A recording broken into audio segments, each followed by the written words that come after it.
প্রিয় বন্ধুরা, এর পূর্বে আমরা ইনইকুয়ালিটির বেশ কয়েকটি প্রশ্ন নিয়ে আলোচনা করেছি। এখন আমরা আরও দু তিনটি প্রশ্ন নিয়ে আলোচনা করব। তার সাথে আমাদের বিগত পরীক্ষায় যে কয়েকটি প্রশ্ন আসছে সেগুলোকে আমি উল্লেখ করে রাখছি শেষের দিকে।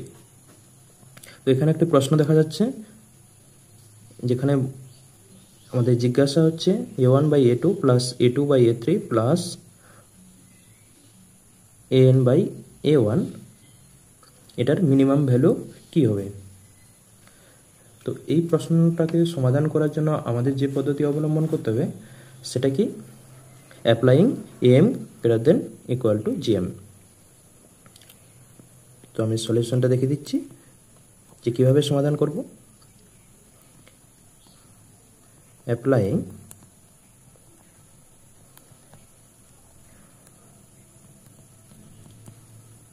am greater than gm। এবার পদ্ধতিটা আমাদের সকলেরই জানা যে am greater than gm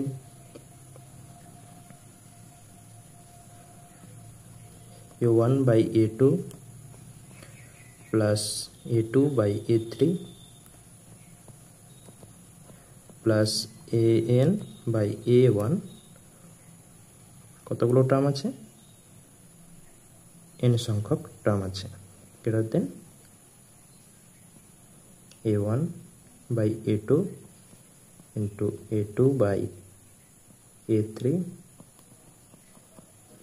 into an/a1 whole to the power 1/n। তো এখানে সিম্পলি ক্যালকুলেট করলে কি দেখতে পাবো, a1/a2 প্লাস a2/a3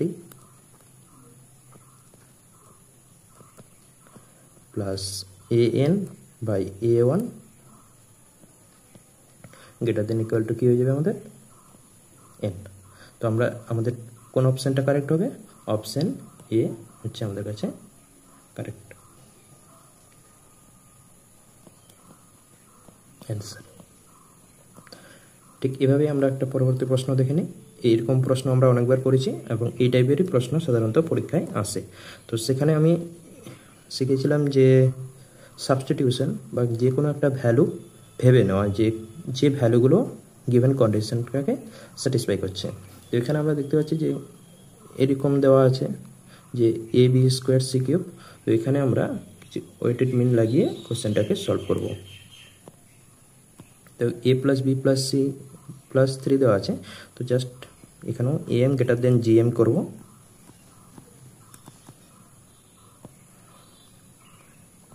এ যেহেতু পাওয়ার এইটাকে দেখে সবসময় আমাদেরকে করতে হবে 2 into b/2 প্লাস তারপর পাওয়ারটা 3 আছে 3c/3। তো এখানে 1 plus 2 plus 3 greater than equal two a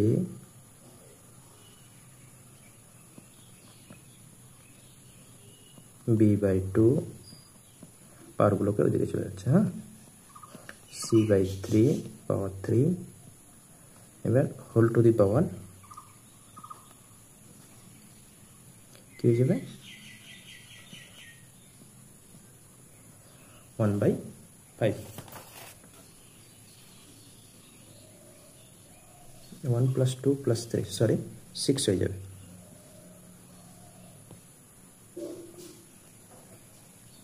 তো জাস্ট একটু ক্যালকুলেশন করলে আমরা যেটা পাবো এখানে a+b+c সমান অলরেডি দেওয়া আছে 3 বাই এখানে পেয়ে যাবো আমরা 1/2 whole to the power 6 greater than equal to এই দিকটায় আমরা ক্যালকুলেশন করলে যেটা পাবো সেটা হচ্ছে ab² c two the power 6 আর এখানে 2² প্লাস 3³ 27 4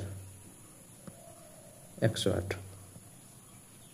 তো আমরা এখান থেকে বলে দিতে পারি একটু ক্যালকুলেট করার পরে যে ab² c³ less than equal to আর সাইনটা দেওয়ার প্রয়োজন নেই। কি দাঁড়াবে আমাদের